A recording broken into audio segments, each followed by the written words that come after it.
Hello, Global Innovation Forum, Virtual Edition 2022, and welcome. It's great to be back with you all again.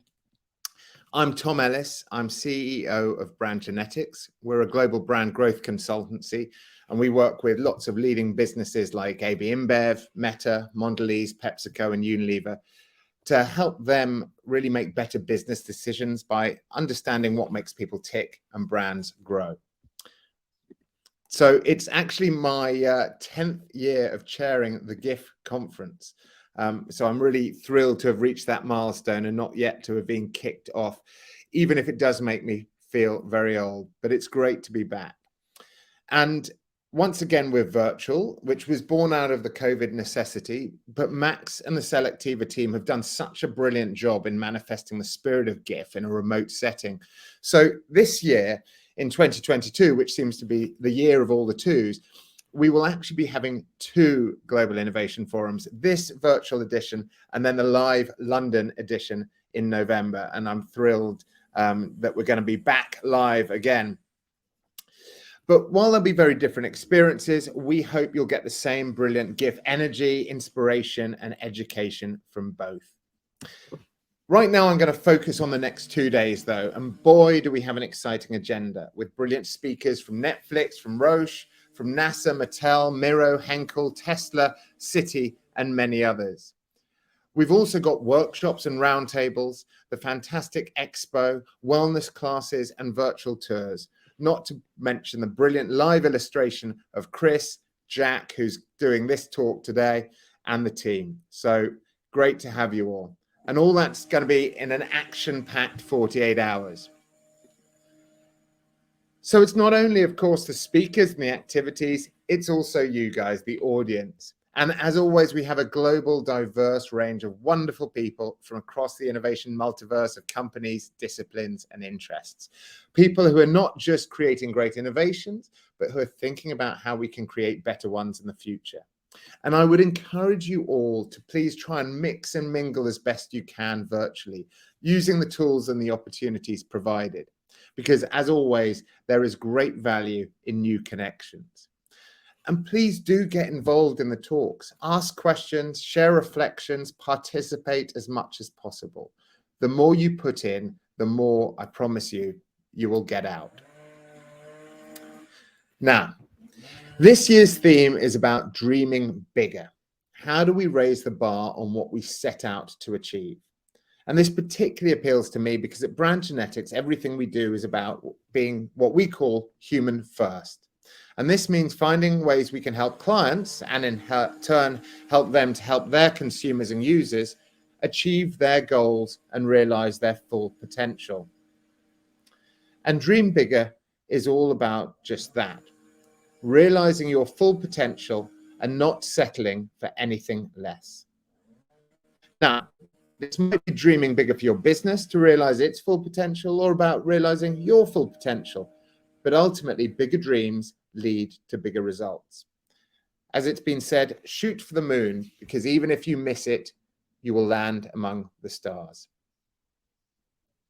But rather than just tell you to dream big, I wanted to start the conference by thinking about how to go about it. Thinking about how to start out, how to generate real action and traction towards making the dream a reality. At Brand Genetics, we use psychology and behavioral science to help us understand consumers and users and get under the skin of the often hidden motivations and enablers that drive behavior. So here's a brief breakdown of 6 steps and some of the relevant psychological processes behind dreaming big that I hope you and your business will find useful. Self-worth and self-confidence are the first key step to dreaming big. So how do you build confidence? You need to believe in yourself and believe you can achieve your goal, even if it seems massive at first. As I always tell my son, if you believe you can or you believe you can't, you're right. Now, some people seem to be born with self-confidence. Elon Musk, Steve Jobs, Jeff Bezos, to name 3. Though it's not always a good thing, as anyone who's seen We Crashed, the story of Adam Newberg and the WeWork disaster, can testify. But most of us need to build our self-confidence up. And here are a few things you can do to build that sense of self-esteem. Recognize what you've achieved. Try to remember times when you've succeeded in doing something you've set your mind to, and see if you can find examples of when things turned out better than you expected. Build positive relationships. Create a support network of friends and mentors.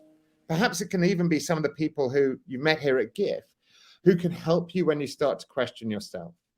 Look for role models who've dared to dream big and achieve more than was expected. Be kind to yourself.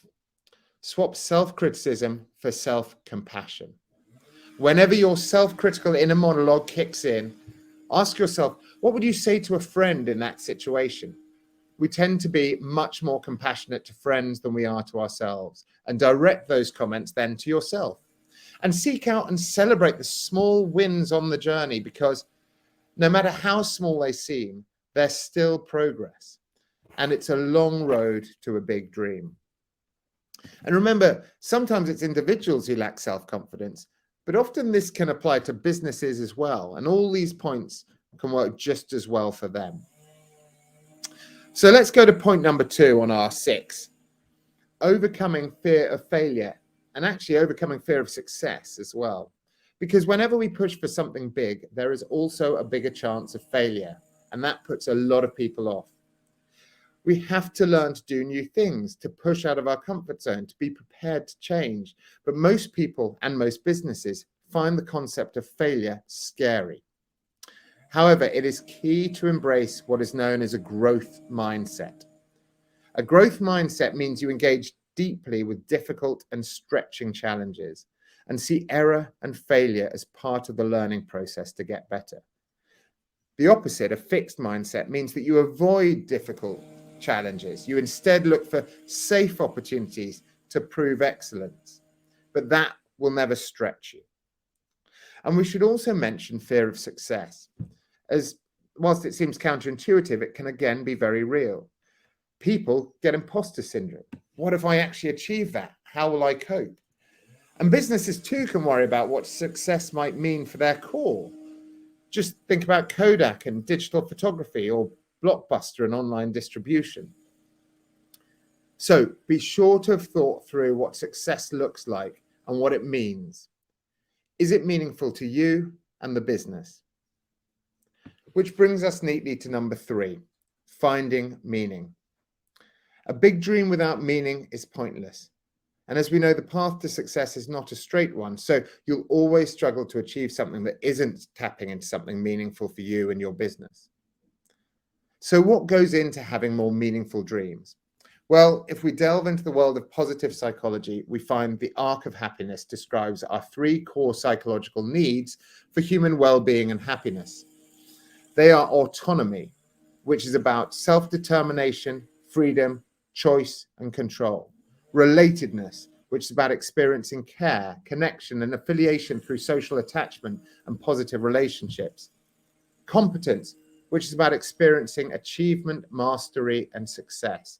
That's our arc: autonomy, relatedness, and competence. So when dreaming big, try to think about how to both achieve the dream, and how both achieving the dream and the journey can enable some or all of these elements for you, your colleagues, and for the consumers, clients, or users you're creating for. Doing this will help ensure the dream is meaningful and inspire action and positivity from others along the way. Number 4, set effective goals. Dreams are the cousins of goals, and it's goals that motivate us. Clay Christensen's jobs to be done approach is based on the idea that it's jobs or goals that motivate us, and Maslow's hierarchy is actually a hierarchy of goals, not needs. Fun fact. But the dream or goal is never enough. It's the start, but as the old saying, it's 1% inspiration and 99% perspiration. And that's why following goal-setting strategies is key for realizing our big dreams. So think about it in terms of SMART. Are your big dreams specific? Are they meaningful? Are they achievable, even if they're a big stretch? But are they achievable if you take X, Y, Z steps? Are they realistic? And is making progress towards your dream trackable? Getting crystal clear about your dream and mapping the steps you need to get there is key. And by tracking these steps, you'll have a better sense of the progress you're making. So that takes us to my last 2 points: taking action and enjoying the journey. Number 5 is taking action by overcoming blockers. So when it comes to taking action, the first step is always the hardest. So make sure to think about how to make it as simple as possible so you don't fall at the first hurdle. And to help avoid getting stuck on the journey, research demonstrates that setting what are called implementation intentions furthers the attainment of goals. Implementation intentions link anticipated critical solutions to goal-directed responses.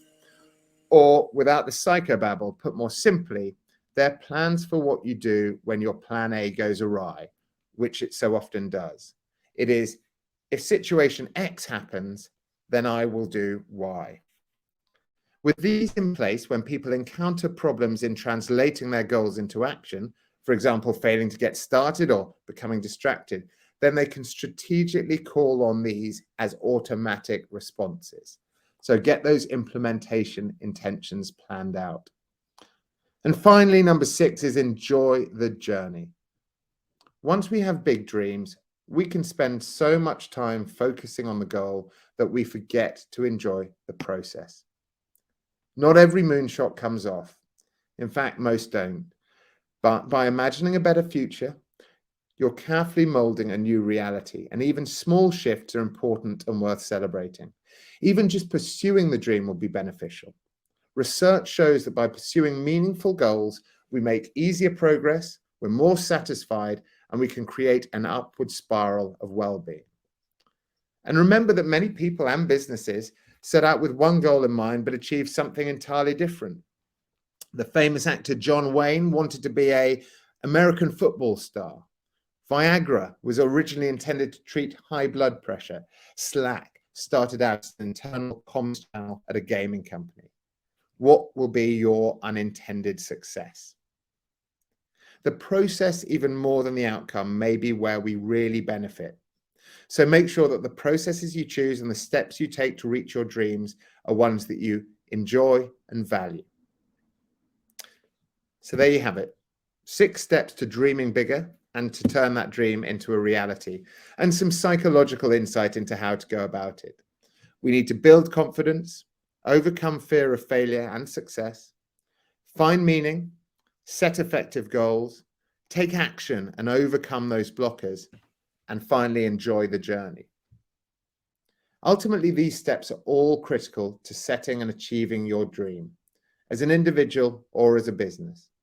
So by taking that human-first approach to dreaming bigger, grounded in the principles of psychology and behavioral science, you too can help realize your own full potential and that of your business. Now, I hope that's been useful and thought-provoking, and do drop me a line with any thoughts or questions, and hopefully we'll get the chance to connect over the next couple of days.